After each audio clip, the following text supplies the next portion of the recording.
सबको ले जाते समय राम नाम सत्य है क्यों बोला जाता है? यमदूतों के भय से उनके मुंह से झाग और लार गिरने लगती है। ऐसे ही पापियों के प्राण जब निकलते हैं तब उनको यमदूत मिलते हैं। यमदूत के लाल नेत्र होते हैं और मुख भयानक होता है।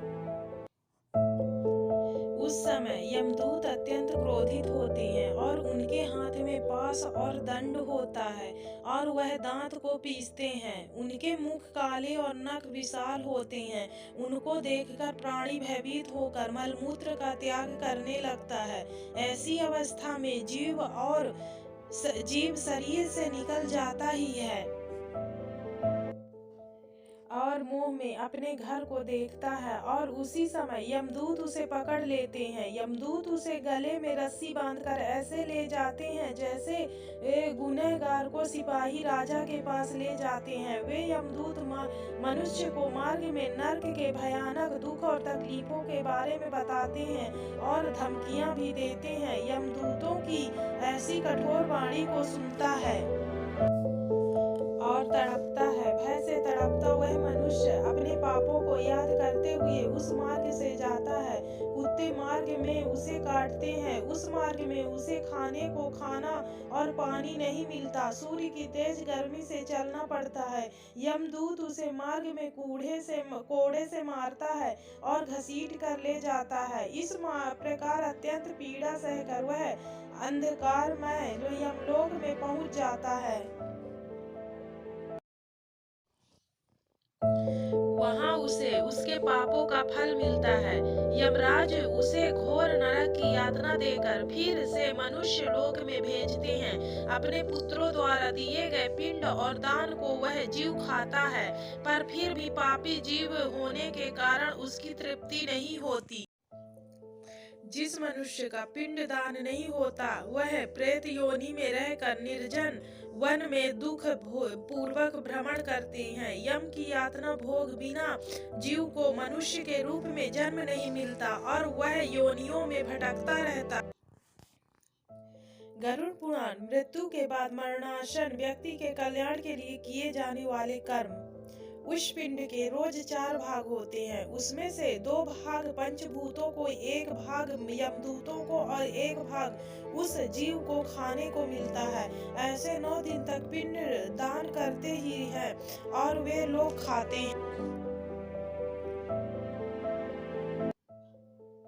जब मनुष्य का शरीर जलाते हैं उसके बाद उनके पुत्र जो पिंडदान 9 दिन तक करते हैं उसे उस जीव को 10वें दिन देह मिलता है। वह जीव को देह आकार यमलोक मार्ग में अपने कर्मों को भोगना पड़ता है। अब किस तरह से 10 दिनों के पिंड से शरीर बनता है उसे बताता हूँ। पहले दिन के पिंड से सिर, दूसरे दिन में गर्दन और कंधा, तीसरे दिन में हृदय, चौथे दिन में पीठ, 5वें दिन नाभि, छठे दिन कमर, गुदा, लिंग भाग और मांस, केन, पिंड आदि बनते हैं। 7वें दिन हड्डी और 9वें दिन जांघें और पैर। 10वें दिन के पिंड से इस शरीर में सुख, सुधा, तृषा की उत्पत्ति होती है। इस तरह पिंड से शरीर उत्पन्न होता है और फिर 11वें और 12वें दिन के श्राद्ध में 2 दिन तक भोजन करता है और 13वें दिन वह जीव यमदूतों से बंधा हुआ अकेला संसार में आता है।